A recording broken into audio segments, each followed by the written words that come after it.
નમસ્કાર, હું કરિશ્મા માની ઇન્ક્રેડિબલ ન્યૂઝમાં સર્વે દર્શક મિત્રોનું હાર્દિક સ્વાગત નમસ્કાર, હું કરું કરિશ્મા છું। માની ઇન્ક્રેડિબલ ન્યૂઝમાં સર્વે દર્શક મિત્રોનું હાર્दिक श्री अग्रवाल समाज गांधीधाम एवं सर्व सनातन समाज गांधीधाम द्वारा ये महा पंचायत यज्ञ इस बार किया जा रहा है। 13 दिसंबर से लेकर 19 दिसंबर तक इसका आयोजन किया गया है। 12 दिसंबर को शाम को 4 बजे कलश यात्रा का आयोजन है, जिसमें सभी महिलाएं और यहाँ के नगरवासी इसमें हिस्सा लेंगे और एक बड़ी कलश यात्रा का आयोजन यहाँ पर किया गया है। इस तरह का यज्ञ का आयोजन 2017 में शक्तिनगर में किया गया था। उसके पीछे भी सनातन धर्म के सभी समाज साथ में जुड़े हुए थे और विश्व कल्याण और व्यापार उद्योग में वृद्धि हो, राम राज्य की स्थापना हो, इस बात को आगे रखते हुए इस तरह का आयोजन किया गया था। और इस बार भी उसी उद्देश्य को आगे रखते हुए ये आयोजन महाराज जी द्वारा किया गया है और बड़ी संख्या में सभी समाज का हमको इसमें सपोर्ट मिल रहा है और सभी मिलकर इसका आयोजन किया जा रहा है। सर, आप पहले भी ये 100 कुंडी यज्ञ रख चुके हैं, ये कितने साल से आप लोग कर रहे हैं? ये 2017 में किया गया था, वो 108 कुंडी यज्ञ था और इस बार ये 100 कुंडी यज्ञ रखा गया है। और ये कलश यात्रा का क्या महत्व है? कलश यात्रा तो मतलब क्या है कि जो निकाली जाएगी तो जो भागवत कथा है और उसकी और यज्ञ की शुरुआत करने के लिए आशीर्वाद के रूप में किया जा रहा है। जैसा कि आपको अभी बताया गया है कि ये यज्ञ श्री अग्रवाल समाज गांधीधाम एवं सर्व सनातन धर्म के द्वारा आयोजित किया जा रहा है, जिसमें गुरु जी के सौजन्य से ये हम यज्ञ का आयोजन कर रहे हैं। उनके आशीर्वाद से ये यज्ञ हम कर रहे हैं और इस यज्ञ को हम लोगों का 12 तारीख को 3:30 बजे कलश यात्रा का प्रोग्राम है, जिसमें पूरे नगर की महिलाएं कलश यात्रा में भाग लेंगी। उसके बाद 13 तारीख से 19 तारीख तक का ये यज्ञ का कार्यक्रम रहेगा। 13 तारीख को सुबह 9 बजे संकल्प सबका जो जजमान है उनका संकल्प होगा और उसके बाद जो पंडित जी सब आ रहे हैं बाहर से गुरु जी, वो सब यज्ञ में आहुतियाँ देंगे। यह जो यज्ञ रहेगा ये सुबह 9 बजे से 12 बजे तक रहेगा और प्रतिदिन 3 बजे से 7 बजे सायं भागवत कथा का आयोजन किया गया है। उसके बाद 7:30 बजे हमारा महाआरती का प्रोग्राम है, जो कि गंगा आरती, जैसे बनारस में गंगा जी में आरती होती है उसी प्रकार की आरती यहाँ पर भी आयोजित की गई है। 19 को हम लोगों का भागवत कथा दोपहर में होगा। उसके बाद 3:30 बजे पूर्ण आहुति का प्रोग्राम रखा गया। गांधीधाम पावनतम धरा है, नारायण सरोवर के अत्यंत सन्निकट है। यहाँ पर भगवती राजराजेश्वरी माँ शक्ति की उपासना अनंत फलदायी शास्त्रों में बतलाई गई है। इसलिए यहाँ पर भगवती के परिवार के साथ, जिसको शक्ति पंचायतन के साथ अर्थात गणेश, भगवती माँ दुर्गा, भगवान सूर्य, भगवान विष्णु और भगवान शंकर, इन 5 देवताओं के उपासना के साथ हम भगवान भगवती राजराजेश्वरी का ये विशाल महायज्ञ संपन्न करने जा रहे हैं। यज्ञ का फल शास्त्रों में अनंत रूपों में बतलाया गया है। यदि वर्तमान परिप्रेक्ष्य में इसको कहा जाए तो हर प्रकार के संकट की निवृत्ति, काया और माया के संकट की निवृत्ति यज्ञ नारायण भगवान के माध्यम से बतलाई गई है। इसलिए सर्वे भवन्तु सुखिनः, सर्वे सन्तु निरामयाः, सर्वे भद्राणि पश्यन्तु, माँ कश्चित् दुःख भाग भवेत्। ये पावन ऋषियों की संस्कृति को इस संसार में उतारने के लिए वेदों के द्वारा बतलाए गए मार्ग से हम सब लोग सुखी रह सकें, हमारे जीवन में शांति रह सके, हमारे ऊपर देवताओं और पितरों का आशीर्वाद बरस सके, उसके लिए इस महान संस्कृति को, जो प्रायः संस्कृति आज लुप्त प्राय हो चुकी है अथवा मनमाने ढंग से हम लोग जो कार्य करना हम लोगों ने बंद कर दिया है, उस संस्कृति को संरक्षित और संवर्धित करने का प्रयास ये अखिल भारतवर्षीय धर्म संघ व स्वामी करपात्री फाउंडेशन तथा गांधीधाम महायज्ञ समिति के माध्यम से यहाँ पर किया जा रहा है, जिसका राम राज्य की संस्थापना करना मुख्य उद्देश्य है। हम लोग रावण राज्य नहीं चाहते, हम देश में सुख शांति को बढ़ाने वाले राम राज्य की कल्पना करते हैं। वो राम राज्य जब ही होगा जब उनकी वैदिक संस्कृति की रक्षा हम सब लोग मिलकर के कर सकेंगे। इस यज्ञ में और ऑर्डिनरी यज्ञ में फर्क क्या है? 100 कुंडीय यज्ञ ही क्यों? 100 कुंडीय हमारे यहाँ पर संख्या का निर्धारण वेदों के मार्ग से ही हुआ करता है। संस्कृति मने जो हमारी वेदों की ऋचाएं कहा करती हैं कि 100 कुंड में कितनी आहुति लगनी चाहिए। हमने जितनी आहुति की कल्पना शास्त्र में की है और यहाँ पर दिलाने का विचार किया है, उसमें 100 कुंड ही प्रधान बतलाए गए हैं। 1 करोड़ आहुति के लिए 100 कुंड से ज्यादा कुंड नहीं बना सकते।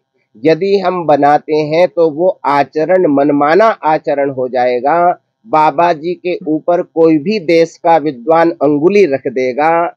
भारतीय संस्कृति में आज तक हमारी परंपरा के आचार्यों को, संतों के ऊपर किसी ने उंगली रखी नहीं है, इसलिए हम लोग उंगली रखने का प्रयास करते हैं। कोई हमारे ऊपर उंगली न रखे, उसके लिए शास्त्रीय नियमों का ही हम लोग अवलंबन करते हैं। महाराज, इस यज्ञ का महत्व क्या है? क्या फायदे होंगे इस यज्ञ? यज्ञ के माध्यम से सबसे पहला फायदा है कि चींटी से लेकर के ब्रह्मा पर्यंत 84 लाख योनियों को कोई भोजन संसार में करा नहीं सकता। हम कहें अजगर सर्प को आप दूध पिला दो, सिंह को आप भोजन खिला दो, नहीं खिला सकते। उनको भोजन कैसे खिलाओगे? तो 84 लाख योनियों को भोजन खिलाने की विधा यज्ञ नारायण भगवान है।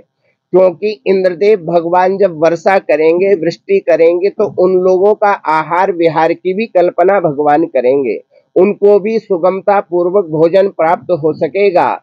इसलिए चींटी से लेकर के ब्रह्मा पर्यंत सबको सब प्रकार का साधन भोजन के रूप में मिल सके, प्राप्त हो सके, यह हम लोग यज्ञ नारायण भगवान से प्रार्थना करते हैं। कोई भी जीव, सभी जीवों का कल्याण हो सके, हम लोग विश्व के कल्याण की कामना करने वाले लोग हैं। सर्वे भवन्तु सुखिनः की दृष्टि में ऋषियों ने ये जो वाक्य कहा, ये जो मंत्र बोले, ये जो भाव रखे, मैं अकेला सुखी न रहूं, हमारी पूरी दुनिया सुखी रहे, इस प्रकार की कामना करी है। हम यहीं पर बैठ करके संपूर्ण भारतवासियों के साथ साथ संपूर्ण विश्व के लोगों का भी कल्याण हो, मंगल हो, ये प्रार्थना यज्ञ नारायण भगवान के चरणों में करेंगे। ये जो 100 कुंडी में यज्ञ होने जा रहा है, इसमें दुनिया में कहाँ-कहाँ से पंडित आए हुए हैं? कहाँ-कहाँ, कौन से कोने से पंडित आए हुए हैं ये यज्ञ? इस महान यज्ञ को संपादित करने के लिए सौभाग्य से जो अभी राम मंदिर की प्राण प्रतिष्ठा अयोध्या जी में होने जा रही है, उसके आचार्यत्व का दायित्व जिस दिव्य परिवार पंडित राज श्री लक्ष्मीकांत दीक्षित जी को प्राप्त हुआ है, उन्हीं के सुपुत्र चिरंजीवी आयुष्मान आचार्य प्रवर श्री सुनील दीक्षित जी इस महान यज्ञ के आचार्य होने जा रहे हैं।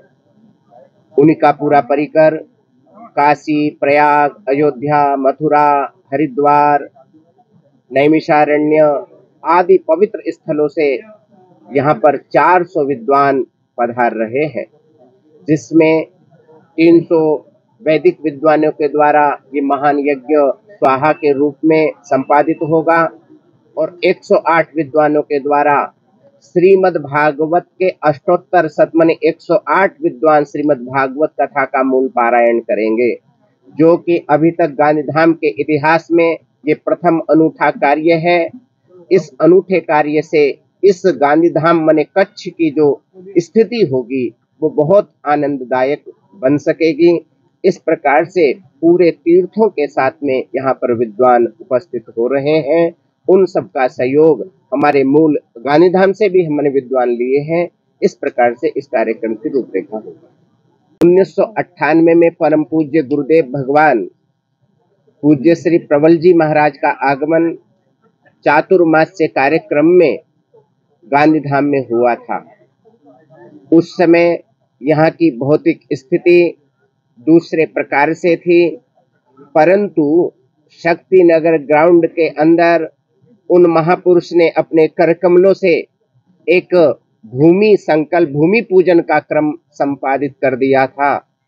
उस समय चूंकि भूकंप आया हुआ था, इस कारण से वो संकल्प पूर्ण नहीं हो सका।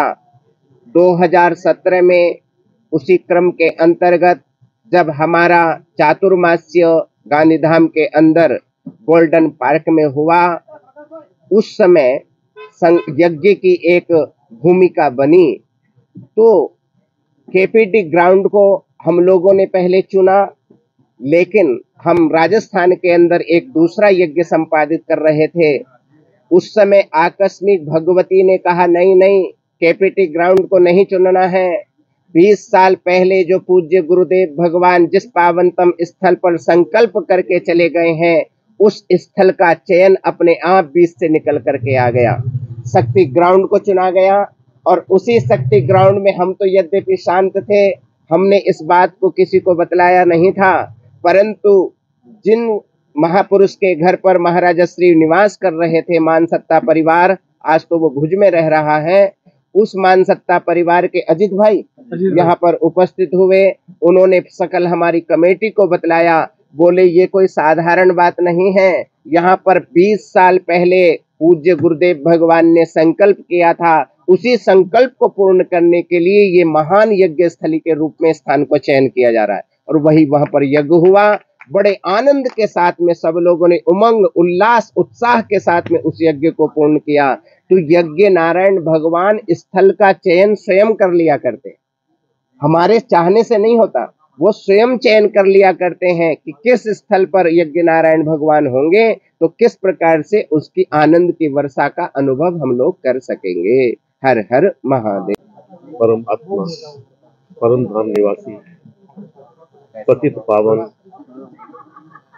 शिव पिता की कृपा से जो हमें एक जीवन जीने की कला सिखाते हैं, उनकी कृपा से आज गांधीधाम में इस 100 कुंडी यज्ञ का आयोजन किया जा रहा है।